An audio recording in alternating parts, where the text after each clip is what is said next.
This is the Book Mavens channel. I'm Amanda, and I don't have my glasses, so we're going to see how this goes today. I can only kind of see what's happening. So I am reporting back on A Lady's Formula for Love by Elizabeth Everett. Yes, by Elizabeth Everett. So if you recall, in a previous video, I took the suggestion of one of our readers and I picked a couple books off my TBR. I read the first couple pages and I chose what book I wanted to read. And I picked, around Valentine's Day, this romance novel. So the premise is, it's the Secret Scientist of London series. And the premise is that she is a widower and he is hired by her stepson to protect her while she tries to figure out this secret formula that's somehow going to help the government. And somebody's trying to stop her from doing it. So there's a little bit of a mystery, which I actually enjoyed. I kind of enjoyed the whodunit nature of the thing. And I won't lie, I mean, I wasn't totally shocked by who was behind it, but I was a little surprised. So things I liked. I really liked the relationship between Violet and Arthur. So Arthur is about 40, Violet is about 30. They both have a lot of life experience under their belt, which I appreciated. Arthur, for him, he's had like this whole long career. He had this mistake in his early career that he still kind of felt he was paying penance for, and really shaped him. And this is his like last job. He's gonna make enough money to buy a farm and go live out his life in isolation. On the one hand, there are days when I'm like, that sounds pretty good. And then she is she was in a fairly toxic marriage. He really belittled her. It kind of alludes to emotional abuse, that he really tried to diminish her as a person. And she's kind of carrying the scars of that. So they both have stuff that they're working through, which I really enjoyed that dynamic. I won't lie to you, it got spicier than I anticipated and pretty early on. So there was that. Don't judge a book by the cover. It was a little more than I thought it was going to be.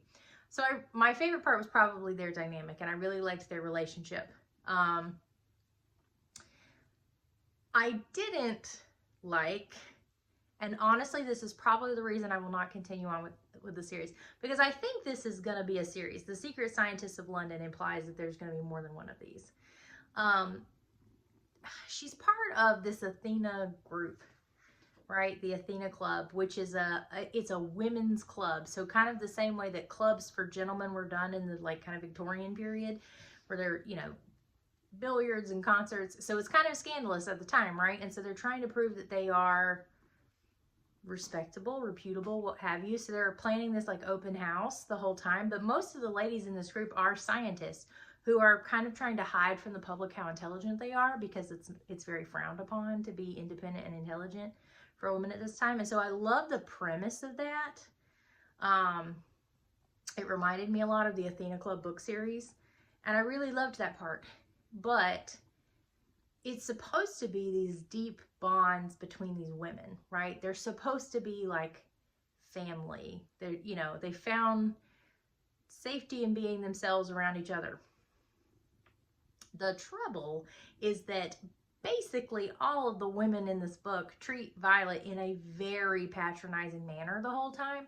And they spend most of the time like fussing about her, about how she's not doing what they think she should be doing, or like she's not behaving away. Like they warn her off Arthur and they tell her that she needs to dress better. And on the one hand, you're like, I get it. You're trying to like be respectful about your club, but not even in private are they encouraging of her really in any way.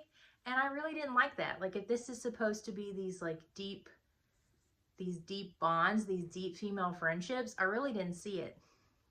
They really are just kind of jerks to her the whole time, almost without exception. And so I would say that's going to be part of the reasons why I probably won't read any more of these, is because I don't really care about any of the other women in this book enough that I want to see what happens to them. In the end, the mystery is, of course, secondary to the romance. The romance story is the point of the story, but the mystery also has a rather unsatisfactory conclusion in my mind. Like, I mean, you know who it is and what they did, but like, there's a little bit of maybe not injustice, because it's not like I'm rooting for people to have bad things happen to them, because I'm not, but like, it seemed very slap on the wrist considering the seriousness of the crimes that were committed. That's what I'll say. I'll leave that there. So honestly, between those two things, mostly the former about the female relationships, I'm really just not interested in continuing it, because that part was just not really developed for me. The romance was good. I liked their relationship. I liked essentially the theme of their relationship is just accepting and finding joy in the other person as they are, like not trying to shape them to some kind of societal standard, which I appreciated. And I liked that they were a little bit older with some scars and some life experience. That's a little bit more relatable to me. So it was a nice book. I enjoyed it. I mean, I'll probably pass it along to a friend, but I'm probably not going to continue the series. So that's my review, but you know what? It's at least one more off my TBR. Like, there weren't a few more already added since then, so it's kind of a net loss, but I did read off my TBR. We'll see you next time. Bye.